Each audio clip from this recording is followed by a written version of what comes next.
Most Catholics have never been shown what the Catechism really is. This series will change that, because this isn't just a book of rules, it's actually an invitation. An invitation to know God, to understand your purpose, and to live a completely transformed life. And we're going through the entire Catechism step by step, in simple, clear episodes anyone can follow. So let's begin. Let's talk about the Catechism of the Catholic Church. Now, I know what you might be thinking. A giant, maybe kind of intimidating rule book, right?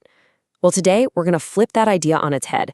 We're going to see how, right from its very first sentence, the Catechism is not about rules at all. It's actually the story of a grand invitation.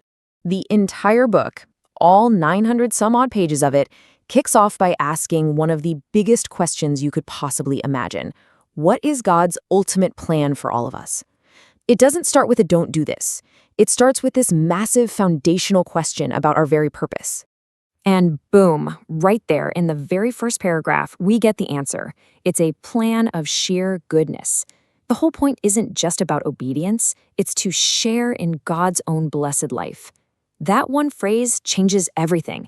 It frames the entire faith not as some heavy obligation, but as an incredible offer.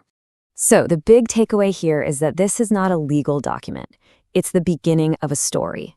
It's a story about who God is, who we are, and this incredible plan of love that He has for every single one of us. Okay, so let's dive into that a little deeper. What does this plan of sheer goodness really look like? What's so powerful here is this idea that the plan isn't some distant historical thing that happened once and is now over. No, we're told this is a continuous, active pursuit. In every single era and every culture, God is the one who makes the first move, who draws close, who seeks us out. And here's how that plan actually unfolds. It starts as a call to a relationship, to seek, know, and love God.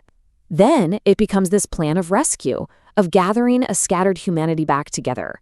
The climax, of course, is Jesus, the Redeemer, and the final destination for you and for me, to become adopted sons and daughters.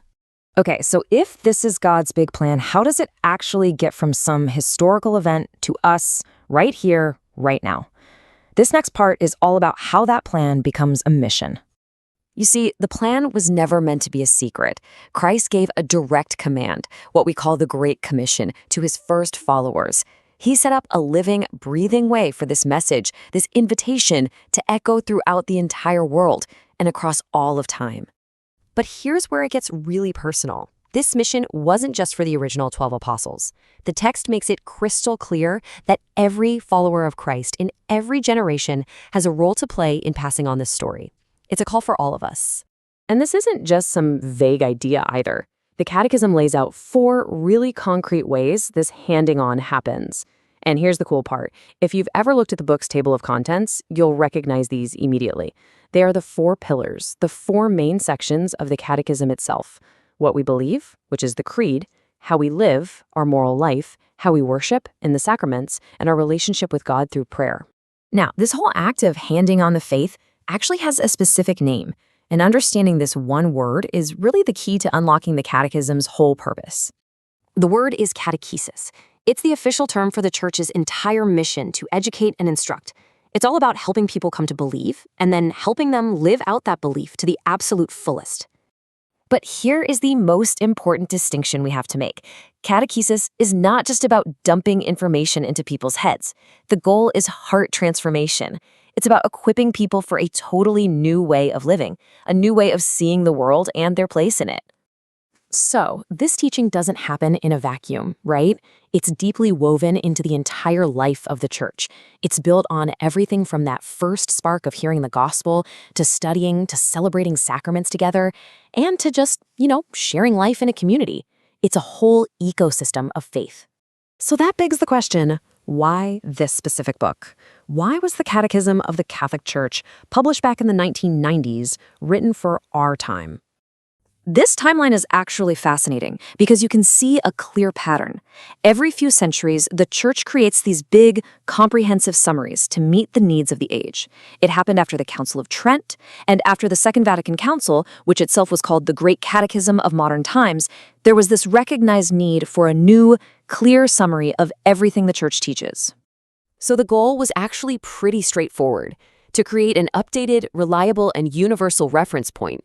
It was designed to equip modern people with all our unique questions and challenges, to understand the faith clearly, and to be able to share it effectively in the world we live in today. And that brings us completely full circle. We started with that huge question: what is God's plan for humanity? But the Catechism's real genius is that it ultimately turns that question right back to each of us, personally. It's not just about humanity in general, it's about you. At the end of the day, the Catechism isn't a book of final answers you're just supposed to memorize.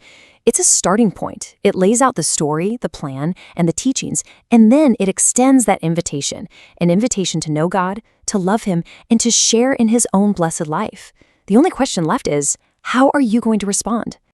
This is only the first step. Subscribe and join us in the next episode as we continue discovering the Catechism together, in simple, clear episodes anyone can follow. God bless you.